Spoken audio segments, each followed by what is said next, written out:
Hello students, welcome back. अब हम अपना चैप्टर इलेक्टोरल पॉलिटिक्स कंटिन्यू करते हैं। Class 9 civics chapter number 4। तो अभी तक हमने इस चैप्टर में पढ़ा था इलेक्शंस क्या होते हैं, what makes an election democratic, political competitions के अकॉर्डिंग कौन कौन से डीमेरिट्स हैं, कौन कौन से मेरिट्स हैं, ठीक है। और इलेक्शन इन डेमोक्रेसी कि people can not govern themselves directly. ठीक है ना। अब आपका नेक्स्ट टॉपिक आता है इलेक्शंस इन डेमोक्रेसी कि कैसे डेमोक्रेसी में इलेक्शंस होते हैं। People cannot govern themselves directly in any democratic setup. अपने आप को कोई भी, हम जैसे हम लोग हैं, हम people we are in public.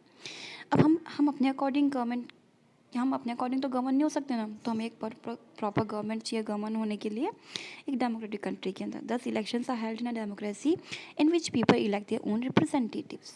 Simple सी चीज़ है कि डेमोक्रेटिक कंट्री के अंदर इलेक्शंस होते हैं ताकि वहाँ की जो जनता है वो अपने खुद के लीडर्स अपॉइंट कर सके। Now why are elections needed? Elections की ज़रूरत क्यों पड़ती है? Elections are needed because of the following reasons. First, it is not possible for people in large countries to hold meetings and take decisions regarding the working of the government. Not all the people are educated enough to take major decisions. Thus, in democratic countries, elections are held where people elect their own representatives who make laws for the country. इतना ज़्यादा possible नहीं इतनी बड़ी country में कि सब अपने according decision बनाए, रूल्स एंड रेगुलेशन बनाए। और हर कोई इतना पढ़ा लिखा नहीं है, हर किसी को इतनी नॉलेज नहीं कि कैसे गवर्नमेंट कंट्री को गवर्न करना है। तो इसीलिए ग्रुप ऑफ सोसाइटी को रिप्रेजेंट करने के लिए पर्टिकुलर रिप्रेजेंटेटिव की जरूरत पड़ती है ताकि वहाँ पर गवर्नमेंट प्रॉपरली रूल कर सके।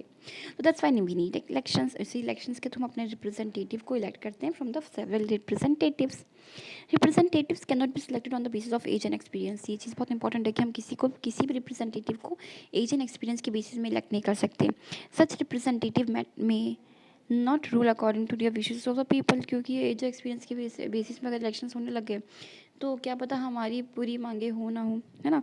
It is only through the elections that people can elect their own representative. Elections के थ्रू ही हम अपने खुद के रिप्रेजेंटेटिव को चूज़ कर सकते हैं, ना कि प्रॉपर एज एंड एक्सपीरियंस के बेसिस में कोई अपॉइंट कर ले। ऐसा नहीं हो सकता, हमारे अकॉर्डिंग ये सही नहीं है। इसलिए इलेक्शन बहुत ज़्यादा ज़रूरी है। कि आपकी 2 पॉइंट सफिशिएंट है। क्वेश्चन आ गया तो why elections are needed. Okay, now free and fair elections का मतलब क्या होता है?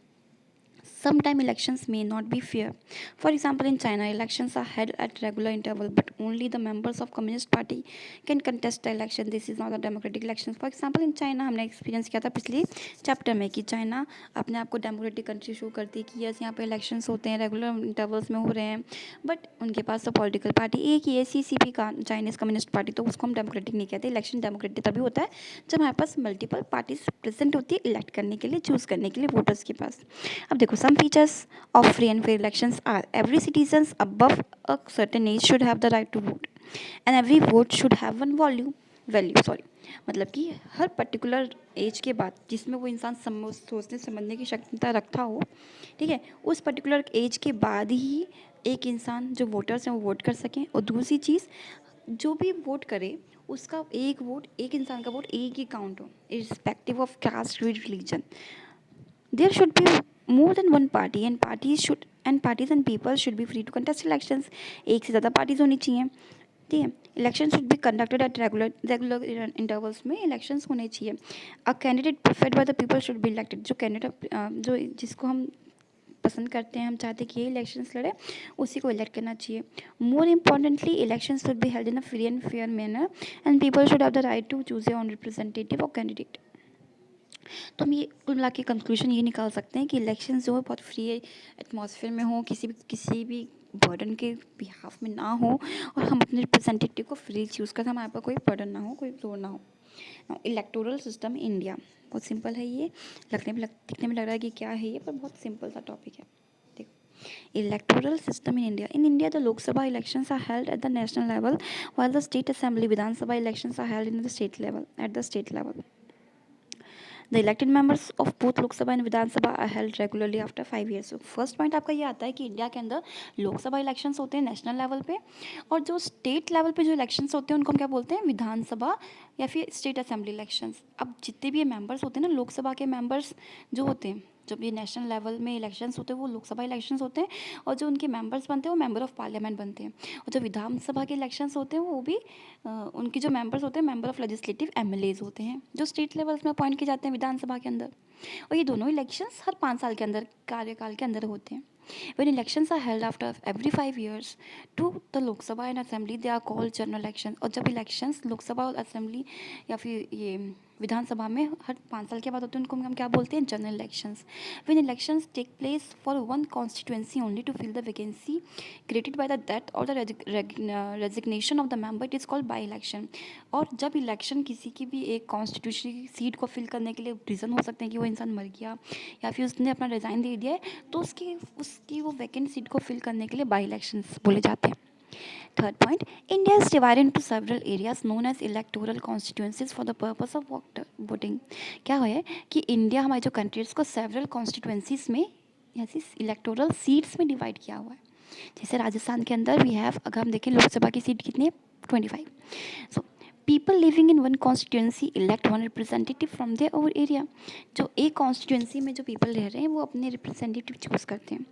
For example in Lok Sabha election the country is divided into 543 constituencies.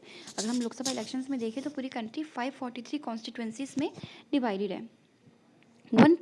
One person is elected from each constituencies.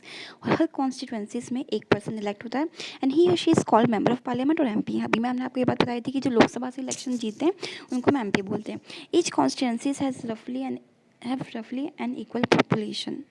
और ऐसे कहा जाता मतलब कि जितनी भी ये कॉन्स्टिट्यूंसी डिवाइड की गई है वो पॉपुलेशंस की बेसिस में डिवाइड किया है, एक रफली इक्वलिटी रहे सब जगह. Similarly, in the state assembly elections, the state is divided into a specific number of constituencies.